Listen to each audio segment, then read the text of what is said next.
Hai semuanya, saya Nadia Valerie. Saya seorang cancer survivor dan saat ini saya berusia 24 tahun.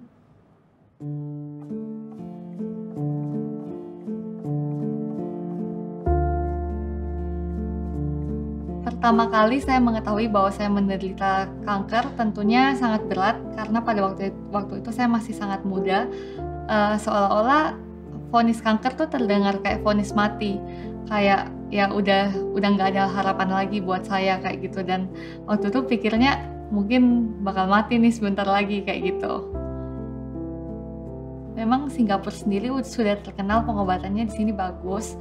Terus pada waktu itu sebenarnya awalnya berpikir buat ya udah check up aja dulu, tapi belum tahu treatment di sini atau enggak. Tapi akhirnya waktu temu sama dokternya juga, saya merasa nyaman di sini dan akhirnya memutuskan untuk treatment di sini. So on our first meeting, I already had to tell her, you need, all this treatment. And so of course it's difficult for anyone to have to listen to all this and have this news. But I think that it's in some ways even more difficult for a young person to deal with this. And so I really felt for her. Kemudian ketika saya tahu saya positif kanker dan harus menjalani kemoterapi, waktu itu keluarga saya masih menunggu di ruang tunggu. Saya keluar sendirian di koridor. Kemudian waktu itu Dr. Xie lewat dan Dr. Xie memanggil saya. Dia melihat saya menangis waktu itu, menangis sendirian di koridor. Terus saya masih ingat waktu itu Dr. Xie bilang bahwa saya bahkan lebih muda daripada anaknya sendiri dan dia akan memastikan bahwa saya akan baik-baik saja. Dari perkataan kalimat itulah saya langsung memutuskan bahwa saya akan melakukan treatment ini bersama Dr. Xie. Yang saya suka dari Dr. Xie, dia selalu memberitahu semuanya dengan jujur, kemungkinan yang baik sampai dengan kemungkinan yang terburuk sekalipun. Jadi saya sebagai pasien bisa mempersiapkan diri. Jadi sebelum memulai kemoterapi pun saya sudah tahu apa segala efek samping yang akan saya jalani, bahkan yang sampai terburuk sekalipun. Tapi justru karena Dr. Xie selalu jujur memberitahukan kepada saya, akhirnya ketika saya mengalami hal-hal tersebut, saya langsung teringat, oh nggak apa-apa, ini emang efek samping yang sudah disebutkan sama Dr. Xie. Jadi akhirnya waktu menjalani itu rasanya lebih ringan karena dari awal saya sudah tahu apa yang akan dihadapi nantinya. Jadi waktu itu setiap pertemuan sama Dr. Xie itu Dr. Xie selalu pakai baju warna biru. Akhirnya di suatu hari waktu itu aku tanya ke Dr. Xie kayak kenapa Dr. Xie selalu pakai baju warna biru.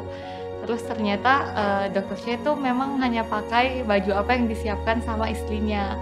Akhirnya Dr. Xie bilang, what's your favorite color? Dr. Xie ask me. Terus waktu itu aku jawab warna pink atau hijau. Terus akhirnya next meeting Dr. Xie pakai baju warna pink, gitu ceritanya. Mungkin bagi orang lain tuh hal kecil pakai baju warna pink, tapi buat pada waktu itu saat aku menjadi pasien, kayak dokter punya perhatian seperti itu ke pasien itu means a lot sih. Well, I think that the main thing is that she stayed very positive. If, she was there feeling sorry for herself, I never saw it. She was able to still do all these things to support other people. And now you see that she's become a source of strength to so many people and inspires so many people. I mean, I think that it's wonderful. Ya pastinya saya nggak bisa melewati semua ini sendiri. Ini nggak lepas dari dukungan dari banyak orang, kekuatan dari Tuhan, dukungan dari keluarga, teman-teman, apalagi juga dari dokter dan suster yang menangani saya di sini. Dan support dari orang-orang di sekitar saya itulah yang akhirnya menimbulkan rasa kepercayaan diri di dalam diri bahwa saya pasti bisa melewati semuanya. Dan dari situ akhirnya muncul semangat untuk tetap berobat, tetap menyelesaikan pendidikan, sekolah, dan akhirnya ternyata bisa gitu. Waktu itu tentunya merasa senang dan bangga karena bisa menyelesaikan pendidikan di tengah kemoterapi. Jadi sejak dulu memang saya orang yang ekstrovert. Saya suka berbagi cerita saya kepada orang lain. Kenapa enggak perjalanan saya melawan kanker ini digunakan untuk bisa memberkati banyak orang. Akhirnya dari sana saya memutuskan, saya akan mulai sharing. Dan ternyata seiring berjalannya waktu, banyak orang yang bilang mereka terberkati dari cerita saya. Mereka merasa punya harapan lagi setelah mendengar cerita saya. Itu semua membuat saya bahagia karena bisa menjadi berkat buat orang lain. Akhirnya saya terus sharing sampai dengan hari ini.